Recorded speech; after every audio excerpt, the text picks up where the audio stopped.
இது வந்து இன்றைக்கி ஆடிப்பெருக்குக்காக போய் பர்ச்சேஸ் பண்ணிட்டு வந்தேங்க. 1 கிராம் காயினுங்க.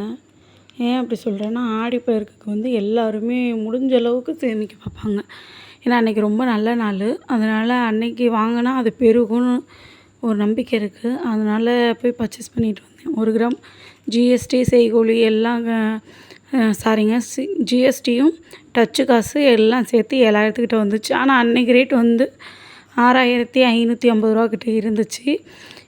ஏன்னா அன்றைக்கி என்னால் எடிட் பண்ணி போட முடியல. அதனால் சரி எடுத்து மட்டும் வச்சுட்டு அடுத்த நாள் எடிட் பண்ணிக்கலாம் அப்படின்ட்டு அப்படியே வச்சுருந்தேன்.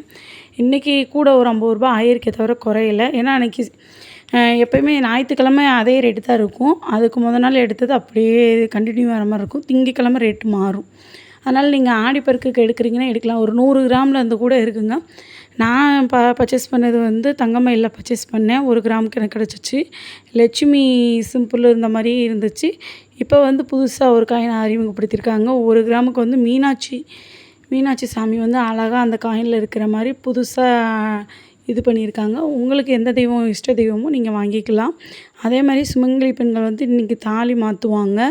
தாலியில் சேர்க்குறது ஏதாவது நீங்கள் வாங்கணும்னு நினச்சிங்கன்னா கூட இன்றைக்கி வாங்கி அதில் நீங்கள் சேர்த்துக்கலாங்க. ஏன்னா நிறைய பேருக்கு இருந்துச்சுன்னா அந்த குண்டு அதில் போட்டிருக்க லட்சுமி டாலர், மாங்காய் மாலை, மாங்காய் அந்த சரடு இதெல்லாம் எதாவது நெளிஞ்சிருச்சுன்னு நினச்சிக்கோங்களேன், வீட்டில் இருக்கட்டும் அப்படின்னு வச்சுருந்துருப்பாங்க. இந்த நாளுக்கு நீங்கள் அதை போட்டுட்டு புது மாங்காய் மாலை அந்த மாதிரி சரடு ஏதாவது வாங்கணும். ஏதாவது மற்றவங்களுக்கு நல்லதுக்கு ஏதாவது நீங்கள் எடுத்து கொடுக்குறீங்கன்னா கூட எடுத்து கொடுக்கலாம். ஏன்னா நிறைய பேர் ஒரு சிலருக்கு கஷ்டப்படுறவங்களுக்கு இந்த டைமில் வந்து சாப்பாடு வாங்கி கொடுப்பாங்க. ஒரு சிலர் வந்து ட்ரெஸ்ஸு கூட எடுத்து கொடுப்பாங்க. புது ட்ரெஸ் எடுத்து கொடுப்பாங்க. ஏன்னா அன்றைக்கி நம்ம செய்கிறது வந்து நிச்சயமாக நமக்கு சாமி அருள் புரிவாங்கன்னு ஒரு நம்பிக்கை இருக்குது. அதனால் நிறைய பேர் செய்வாங்க. நீங்களும் செய்கிற ஆளுங்களாக இருந்தால் செய்யுங்க. ஏன்னா அன்றைக்கி ஃபுல்லாகவே வீட்டில் வேலை ஓவருங்க. ஏன்னா ஆடிப்பெருக்குன்னும் போது வீட்டில் இருக்கவங்களுக்கு நிச்சயமாக தெரியும் எவ்வளோ வேலை இருக்கும் நமக்கு அப்படின்ட்டு. ஃபுல்லாக வேலையை முடிச்சுட்டு சாயந்தரம் ஒரு நல்ல நேரம் பார்த்து கிளம்பலாம் அப்படின்ட்டு கிளம்புனோம். போனால் நம்ம தான் எடுக்கணும்னு பார்த்தா அன்றைக்கி அட்சய திருதிக்கு குமிஞ்சிருக்கவங்க மாதிரி நிறைய பேர் குமிஞ்சிருந்தாங்க. எல்லாருமே காயின்ஸ் தான் மோஸ்ட்லி வாங்கினாங்க. ஏன்னா அன்றைக்கி வாங்கணும்னு ஒரு ஐதீகத்துக்காக வாங்குறவங்களும் இருக்காங்க. ஒரு சிலர் வந்து லம்பாக எடுக்கணும்னு நினைக்கிறவங்களும் இருப்பாங்க. ஆனால் நான் பார்த்த வரைக்கும் எல்லாருமே வாங்கணும், அன்றைக்கி ஒரு நல்ல நாள் வாங்கணும் அப்படின்னு நினச்சி வாங்கினவங்க தான் நான் நிறையா பார்த்தேன். அவங்க எல்லாருமே வாங்கிட்டு இருந்தாங்க. 100 மில்லிலேருந்து கூட இருக்குங்க. நான் ஜிஆர்டி போய் பார்த்தேன்.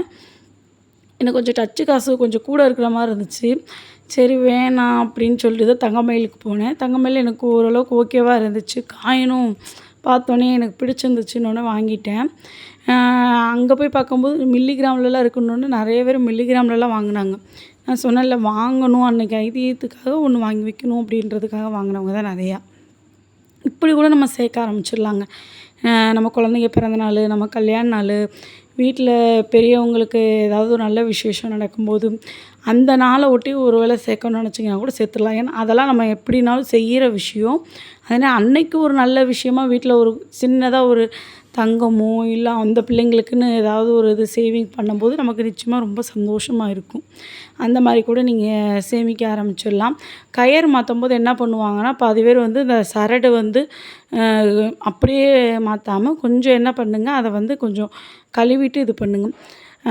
மஞ்சள் கயிறில் கோர்த்துட்டு அடுத்தது வந்து நீங்கள் செய்யும்போது சரடை வந்து நல்லா உங்கள் வீட்டிலேயே கையில் நல்லா தண்ணியில் வாஷ் பண்ணிவிட்டு திருப்பி சரடை நீங்கள் உங்கள் கழுத்தில் அணிவிச்சுக்கோங்க. நீங்கள் கும்பிட்ற சாமி முன்னாடி வாங்கிட்டு எந்த பொருளாக இருந்தாலும் சரிங்க, வீட்டுக்குன்னு ஒரு நல்ல பொருள் வாங்கிட்டு வரோம்னா நம்ம கும்பிட்ற சாமி முன்னாடி வச்சுட்டு அன்றைக்கி வச்சுட்டு அடுத்த நாள் எடுத்து பயன்படுத்தி பாருங்கள்.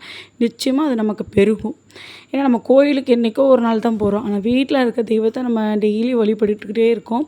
அதனால அந்த சாமியோட சக்தி நமக்கு தெரியும். அதனால் வீட்டில் எந்த பொருள் நல்ல பொருள் வாங்கினீங்கனாலும் சாமிக்கிட்ட வச்சுட்டு அன்றைக்கி ஃபுல்லாக வச்சுட்டு அடுத்த நாள் விளக்கேற்றிட்டு சாமிக்கு ஏதாவது ஒரு சின்ன பிரசாதம் மாதிரி செஞ்சுட்டு சாமிக்கு படைச்சிட்டு நீங்கள் எடுத்து பயன்படுத்தி யூஸ் பண்ண ஆரம்பிங்க.